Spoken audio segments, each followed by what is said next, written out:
Mr. Chairman. Deputy Secretary, thank you for being here. Before I start with my questions, please pass my sincere gratitude to President Biden for meeting with Paula and Joey Reid last week for 40 minutes. It's incredibly important that we get him home. He has tuberculosis. He's coughing up blood every minute. Vladimir Putin knows this. We need to bring him home. We will support the administration in this. Thank you. Last week, I introduced H.R. 7139, which is the Removing Arms from Terrorists Through Sanctions Act.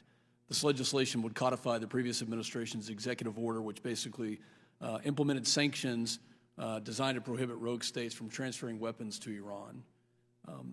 Defense officials have recently testified to Congress that China wants to sell arms to Iran.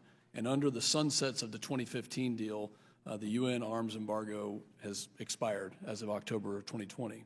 So in response to the executive orders, my bill would codify that executive order from the previous administration to threaten, the secondary sanctions on China and any firms that were intending to transfer arms to Iran. So can you assure us that that executive order will be kept in place as part of any deal that you're working? Congressman, we take a look at every piece of legislation. We certainly share your interest in there not being technology transferred and weapons transferred to Iran that, in fact, can be used against our interests. And so we'll take a close look at that. Can you assure us that it will be kept in place? I can't assure you because I need to look at the exact language. You are the expert on the Iranian nuclear deal, yes? I mean, I you've don't been part know. of this for seven or eight I years. certainly worked on the Iran nuclear Right. deal. I That's think correct. everyone in the country knows that you orchestrated the early 2015 deal and now are part of the orchestration of this deal. Can you assure us that this executive order will remain in place?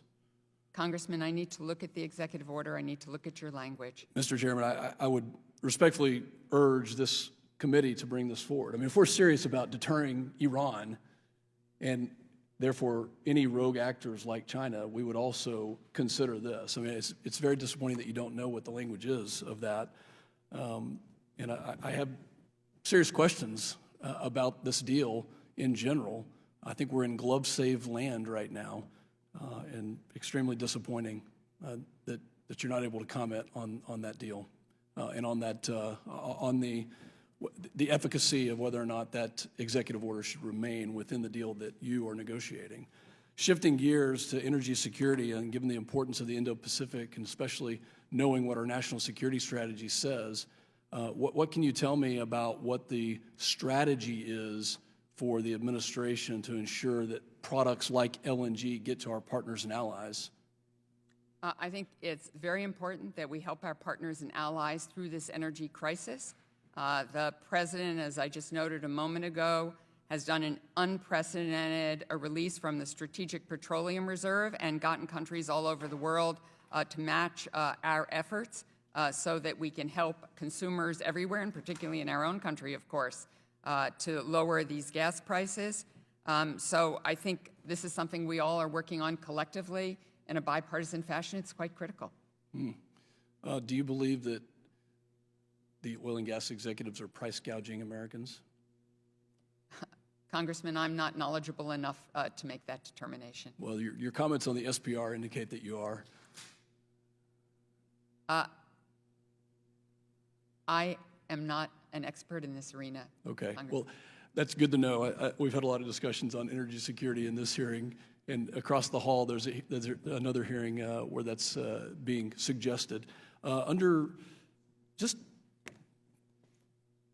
theoretically, are we more secure today than we were 2 years ago, this country, under the policies that have been implemented? I obviously believe, Congressman, that President Biden is doing everything he possibly can and succeeding in ensuring the security of the United States of America. That's my solemn obligation. That's his solemn obligation as the President of the United States, and he takes it as a solemn obligation. You should know him well enough to know that when he took that oath of office to secure our country, he took it seriously. I hope that you will consider the text of the previous administration's executive order that does deter China, that does deter those types of actions from transferring weapons into the hands of the largest state sponsor of terror, one who actually fired weapons onto or nearby our own facilities in Erbil, Iraq. I share your concerns, Congressman, and I will look at your legislation. Thank you. I yield back.